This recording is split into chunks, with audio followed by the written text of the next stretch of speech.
We're going to talk roster moves in just a moment, but really quickly, who you got this Sunday? Atlanta or Tampa? Big matchup on the road for the Falcons. So I want to know if you got the Falcons winning this one or the Bucs down in the comment section.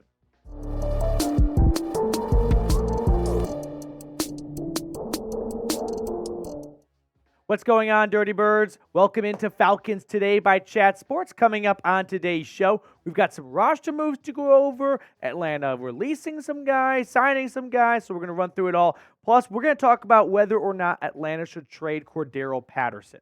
But first, let's get started with the latest out of Flowery Branch, as Atlanta has released safety Jaylinn Hawkins, and they added Micah Abernathy to their 53-man roster with the open roster spot. So let's start things off by talking about Jaylinn Hawkins, the former fourth-round pick back in 2020. As you might notice a trend, all the pre-Fontenot and Arthur Smith guys, they're starting to either get extended or cut.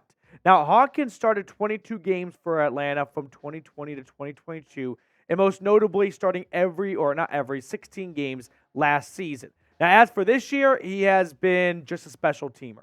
He's only played 29 defensive snaps through 6 games, and that's a big reason why Atlanta moved on from him, right? They signed his replacement in Jessie Bates, who has been the best safety in football, believe it or not, through the first third of the season. And Jaylinn Hawkins goes, okay, I'll play special teams. And then Atlanta goes, well, you're not very good at special teams, and you're not playing on defense. In fact, you're not even the third safety anymore. That's DeMarco Hellams. So what role do you really have on this team? And ultimately, that is why you see Abernathy take over from Hawkins. He wasn't playing on defense. He wasn't good at special teams. Hellams was better on defense. Abernathy is better on special teams. So Hawkins is out of a job. Jessie Bates, Richie Grant continue to start at safety, of course, but Abernathy and Hellams are your two backup safeties, at least for the time being. Now let's talk about my former Tennessee Vault, Micah Abernathy, UDFA out of Tennessee. He was with the Packers initially. Then he comes over to Atlanta. He makes their preseason practice. He makes the practice squad after the preseason. He was called up for the Week 6 game against Washington. Didn't see much, if any, of all. But now he is this team's fourth safety. Now, speaking of the safety room in general, I mean, look at the PFF ranks for these guys. They have been outstanding thus far. Jessie Bates, I wasn't joking earlier, is literally the number one safety in football so far in the eyes of Pro Football Focus. Richie Grant, not phenomenal, but you know what? When you're playing next to Jessie Bates, it's hard to look good. So he's ranking 68th out of 86.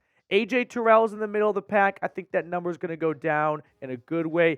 D. Alford has been one of the best nickel corners in the NFL. And then how about Jeff Okudah?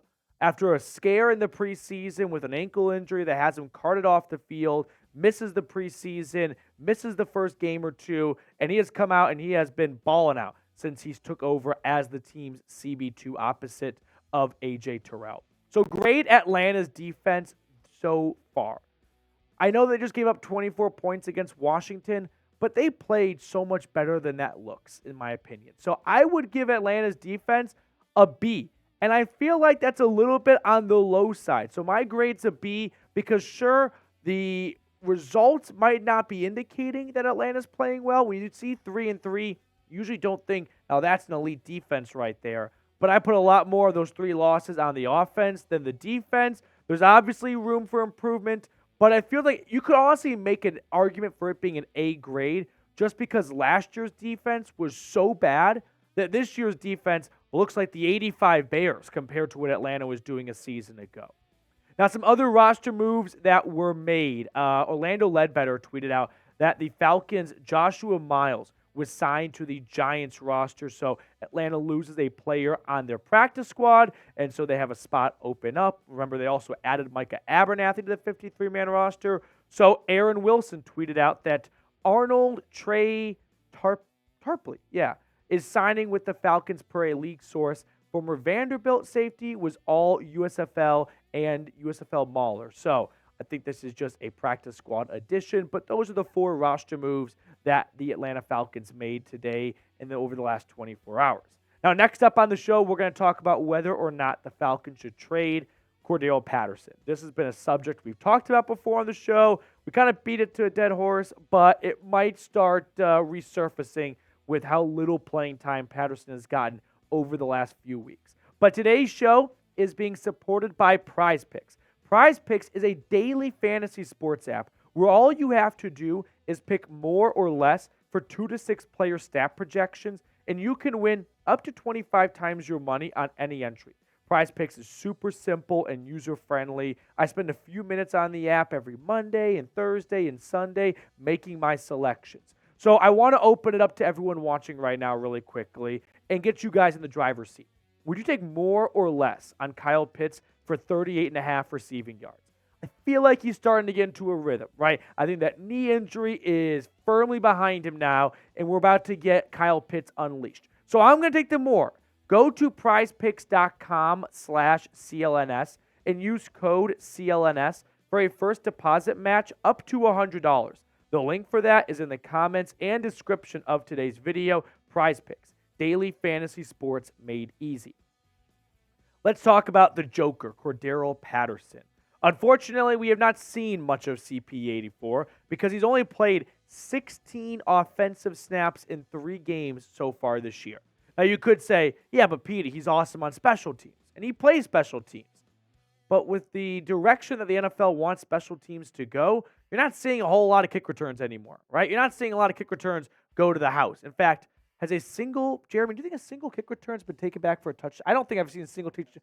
Yeah. Is this the longest we've gone into a season without a single kick return going back for a touchdown? He's only taken 2 kick returns back. So if he's on the last year of his contract and he's playing 16 snaps through 3 games and he's taken 2 kick returns for 35 yards, so it's not like he's really resetting the line of scrimmage for Atlanta's offense. Listen, if he is a leader, and I don't know because I'm not in the locker room, so I can't really testify as to what CP84 is like when the cameras aren't there and whatnot, and it's not a Sunday. But if he's a leader, you don't want to part ways with a leader of this locker room and a cultural impact for this team for some random day 3 pick swap. I get it. I understand why Atlanta would not want to trade him, right? From an outsider's perspective, it's really easy to go, he hardly plays. He's a valuable asset. Another team could want him. But if you don't want to part ways with the guy who is really important in that locker room and make sure everyone's in line going into every single game, I get that completely. But if he's not that structurally important to the locker room and he's not one of the biggest leaders on this team, which, again, I can't say whether or not he is or is not. I don't know him personally. We are not in the Falcons locker room. But if he is not, then why are you holding on to a guy that gets 5 snaps a game, right? I could think a team like Miami, who just lost Devon Achane, and they have always dealt with injuries at the running back position, could be interested in adding Cordarelle Patterson as they look to be one of the best teams in the AFC, and they want to separate themselves from the Buffalo Bills in the AFC East. Maybe a 6th-round pick. Again, if he is really important in this locker room, keep him. He is more valuable than a 6th-round pick. But if he's not, and you're holding on to him for 5 snaps a game, and you do not anticipate a major uptick in that snaps, then what's the point, guys? So would you do this trade, yes or no?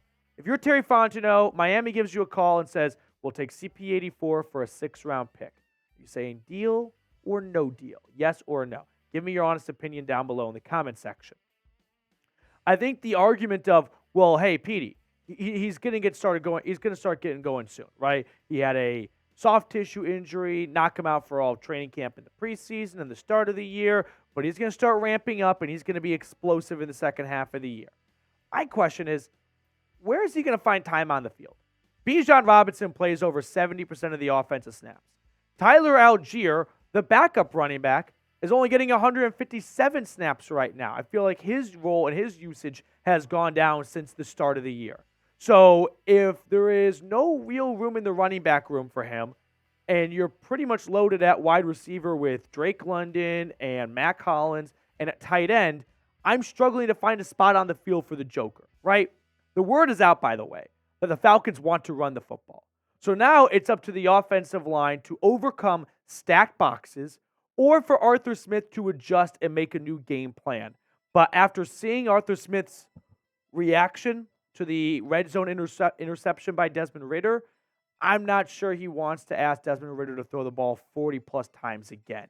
So to kind of circle back to Cordarelle Patterson here, if you've got a pretty loaded running back room with Bijan and Allgeier taking up a lot of the snaps as it is already, and the defense knows you want to run the football, so you want to go a different direction and maybe incorporate some more passing here, I'm just not really sure where you're going to fit CP84 into this offense.